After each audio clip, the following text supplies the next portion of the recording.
Hello दोस्तों, बालाजी हिंदी की दुनिया में आप सभी का स्वागत है। मैं अमृता बर्नवाल, आपकी हिंदी एजुकेटर। जैसा कि हमने समास का टॉपिक हिंदी व्याकरण में कंप्लीट कर लिया है, तो आज मैं आप लोगों के सामने समास पर एक अच्छी सी प्रश्नोत्तरी लेकर आई हूँ। तो चलिए इस प्रश्नोत्तरी को हल करते हैं। और आप लोग कमेंट में मुझे ज़रूर से बताइएगा कि आप लोगों का इस प्रश्नोत्तरी में कितना प्रश्न सही हुआ है, और जो प्रश्न गलत होगा प्लीज़ उसे कॉपी में नोट करते चलिएगा, ताकि वो प्रश्न आपका अच्छे से तैयार हो जाए।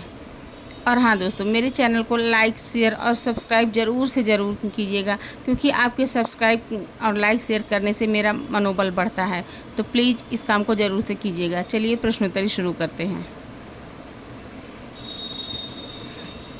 हाँ दोस्तों, इस प्रश्नोत्तरी में ऑप्शन भी दिया गया है, तो मैं थोड़ा सा इसको हाइड करूँगी, ताकि आप लोग खुद से गेस करिए, फिर मैं उत्तर इसका बताऊँगी। इससे आपकी तैयारी भी आप परख पाएंगे कि हाँ कितना अच्छा है, आपने कितने अच्छे से पढ़ाई की है।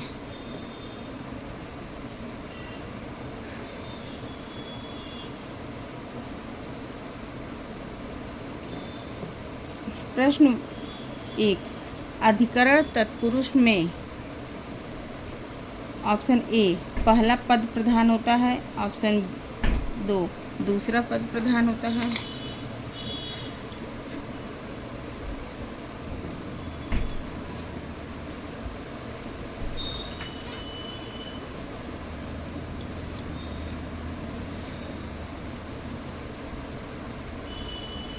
ऑप्शन 3 दोनों पद प्रधान होते हैं, और ऑप्शन 4 प्रथम व तृतीय पद प्रधान होता है। तो इसका सही उत्तर होगा ऑप्शन बी, दूसरा पद प्रधान होता है। अधिकरण तत्पुरुष में दूसरा पद प्रधान होता है। जैसे हम इसको उदाहरण के माध्यम से देखें, पेट दर्द, अगर इसका विग्रह करेंगे तो होगा पेट में दर्द। तो यहाँ पे दर्द जो है वो मेन शब्द है, पेट में मेन नहीं है। या और देख लें, मुनि श्रेष्ठ है, मुनियों में श्रेष्ठ है। तो हम देख पा रहे हैं कि यहाँ मुनि भी प्रधान नहीं है, बल्कि प्रधान वर्ड क्या है, श्रेष्ठ है। चलिए प्रश्न 2, शताब्दी शब्द में समास है। ऑप्शन ए द्वंद्व, ऑप्शन बी द्विगु, ऑप्शन सी कर्मधारय, ऑप्शन डी तत्पुरुष।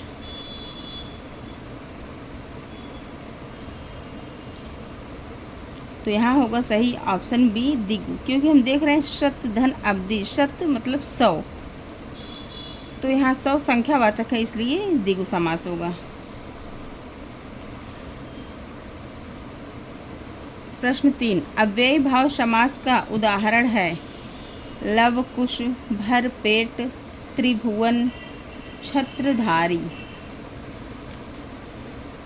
तो इसका सही उत्तर हो जाएगा भर पेट। भर क्या है, अव्यय है। लव कुश में अगर देखें तो यहाँ पे द्वंद्व समास होगा, लव और कुश 4 थे द्वंद्व। त्रिभुवन में देखें तो यहाँ द्विगु समास होगा, क्योंकि संख्यावाची द्विगु। और ये है छत्रधारी, अर्थात छत्र को धारण करने वाला, यहाँ बहुव्रीहि समास हो जाएगा। प्रश्न 4, स्वर्ण घट का विग्रह है स्वर्ण में घट, ऑप्शन बी स्वर्ण में घट, यहाँ सी होना चाहिए था लेकिन यहाँ भी में है। ऑप्शन सी स्वर्ण का घट, ऑप्शन डी स्वर्ण के लिए घट।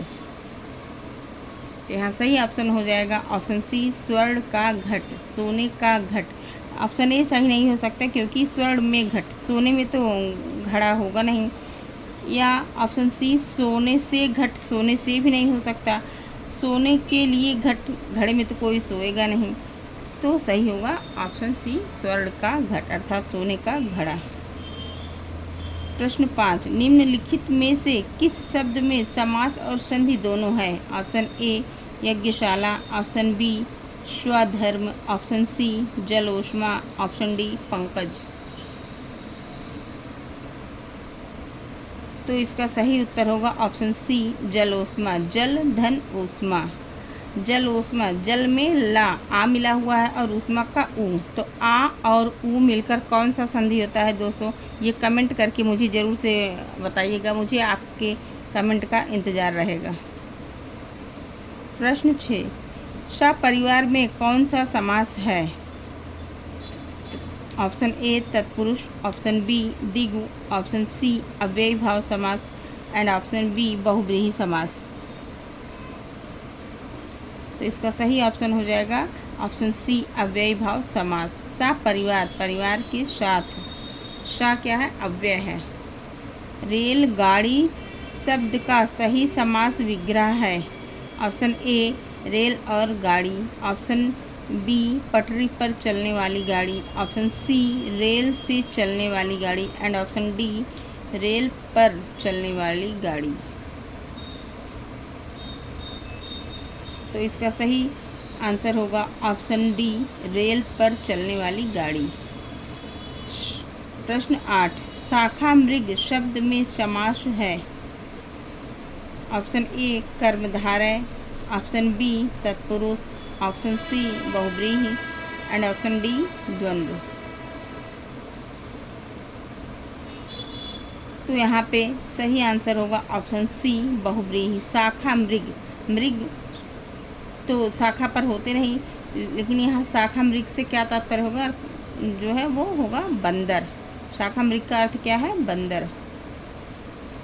प्रश्न 9, किस समास के समस्त पद का प्रयोग विशेषण के प्रयोग क्रिया विशेषण के रूप में होता है? ऑप्शन ए तत्पुरुष, ऑप्शन बी द्विगु, ऑप्शन सी अव्ययी भाव एंड ऑप्शन डी द्वंद्व। तो यहाँ पे सही उत्तर होगा ऑप्शन सी अव्ययी भाव। त्रिभुज किस समास का उदाहरण है? ऑप्शन ए तत्पुरुष, ऑप्शन बी अव्ययी भाव समास, ऑप्शन सी द्वंद्व एंड ऑप्शन डी द्विगु। तो यहाँ पे सही आंसर हो जाएगा ऑप्शन डी द्विगु, क्योंकि संख्यावाची द्विगु होता है। प्रश्न संख्या 11, परोक्ष में कौन सा समास है? ऑप्शन ए अव्ययी भाव समास, ऑप्शन बी तत्पुरुष समास, ऑप्शन सी कर्मधारय समास एंड ऑप्शन डी कोई नहीं।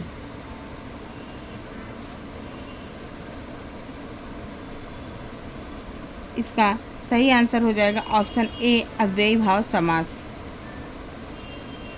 ये पर इसमें अव्यय है। प्रश्न संख्या 12, समास का शाब्दिक अर्थ होता है। जैसा कि मैंने पिछले क्लास में आपको इसका शाब्दिक अर्थ लिखाया हुआ है, अगर आपने नोट्स बनाया है और आपने अच्छे से याद किया है तो आपको याद होगा इसका सही आंसर क्या है। ऑप्शन ए संक्षेप, ऑप्शन बी विस्तार, ऑप्शन सी विग्रह एंड ऑप्शन डी विच्छेद। इसका सही आंसर होगा ऑप्शन ए संक्षेप। प्रश्न नंबर 13, कन्यादान में कौन सा समास है? ऑप्शन ए बहुव्रीहि, ऑप्शन बी तत्पुरुष, ऑप्शन सी द्विगु, ऑप्शन डी कर्मधारय। तो इसका सही ऑप्शन होगा ऑप्शन बी तत्पुरुष। धक्का मुक्की में कौन सा समास है? ऑप्शन ए कर्मधारय, ऑप्शन बी द्विगु, ऑप्शन सी द्वंद्व एंड ऑप्शन डी तत्पुरुष। तो यहाँ पर सही आंसर होगा ऑप्शन सी द्वंद्व, धक्का और मुक्की। और जहाँ पर और शब्द आता है या च शब्द आता है वहाँ पर द्वंद्व समास होता है, क्योंकि च के अर्थ में और के अर्थ में द्वंद्व समास होता है। आपने अगर पीछे क्लास किया होगा तो आपको अच्छी तरह ये पता होगा। प्रश्न संख्या 15, धर्म प्राण समस्त पद का विग्रह है। ऑप्शन ए जो धर्म से भीरु हो वह, ऑप्शन बी धर्मात्मा, ऑप्शन सी धर्म और प्राण एंड ऑप्शन डी धर्म ही है प्राण जिसके वह। तो यहाँ पे सही आंसर हो जाएगा डी धर्म ही है प्राण जिसके वह। प्रश्न संख्या 16, समास युक्त पद कौन सा है? ऑप्शन ए संपर्क, ऑप्शन बी कल्लोल, ऑप्शन सी सुख साधन एंड ऑप्शन डी बिजली। यहाँ पर सही आंसर हो जाएगा ऑप्शन सी सुख साधन।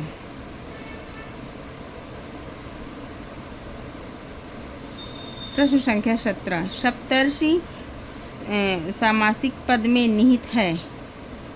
सप्तर्षि सामासिक पद में निहित समास है।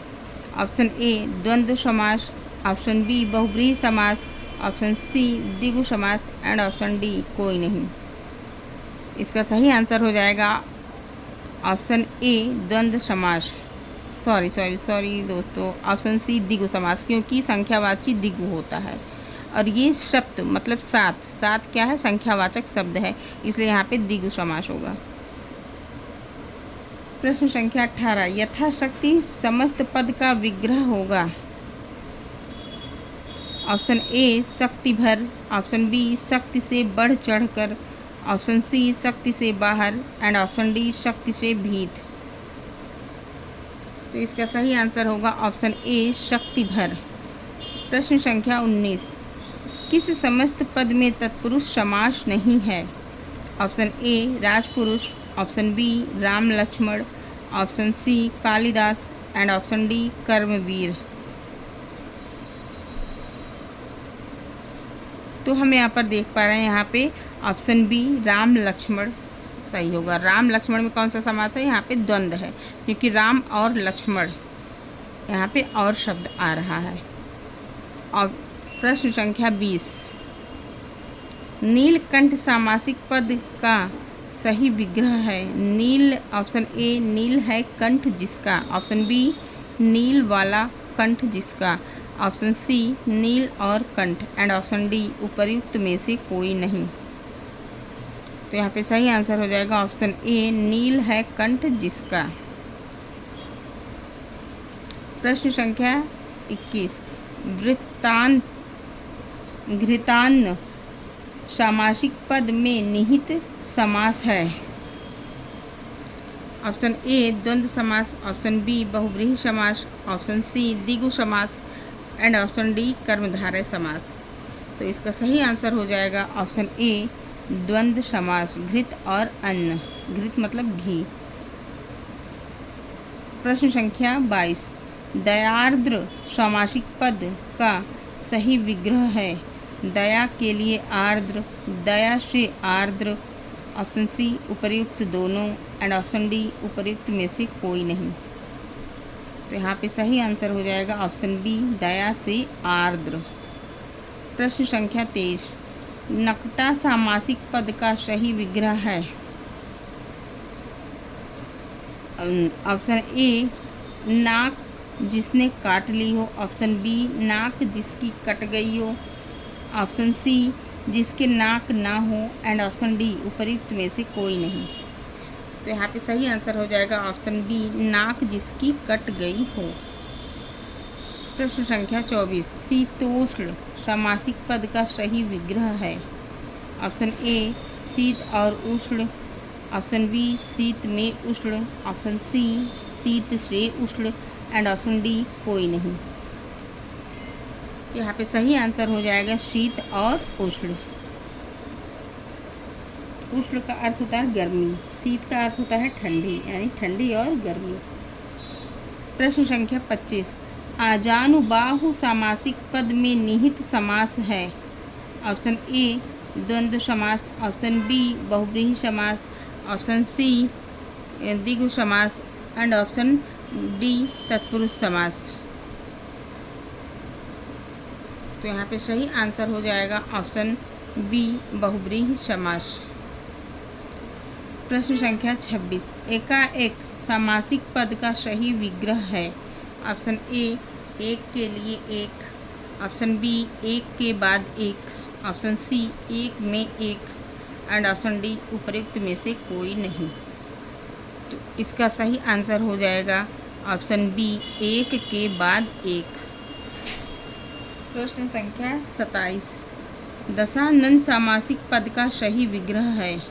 ये तो हमेशा एग्ज़ाम में पूछा ही जाता है ये लगभग सभी एग्ज़ाम में पूछ लिया गया है। टीजीटी पीजीटी है, नेट जेआरएफ है, या यूपीपी है, या टेट शीटेट है, हर एग्ज़ाम में ये बहुत ज़्यादा ही इम्पॉर्टेंट वर्ड हो चुका है, दशानन। ऑप्शन ए 10 सिर, ऑप्शन बी 10 है आनंद जिसके वह, ऑप्शन सी 10 सिरों का स्वामी, एंड ऑप्शन डी उपर्युक्त में से कोई नहीं। तो यहाँ पे सही आंसर हो जाएगा ऑप्शन बी 10 है आनंद जिसके वह, अर्थात रावण। प्रश्न संख्या 28, चराचर सामासिक पद का सही विग्रह है।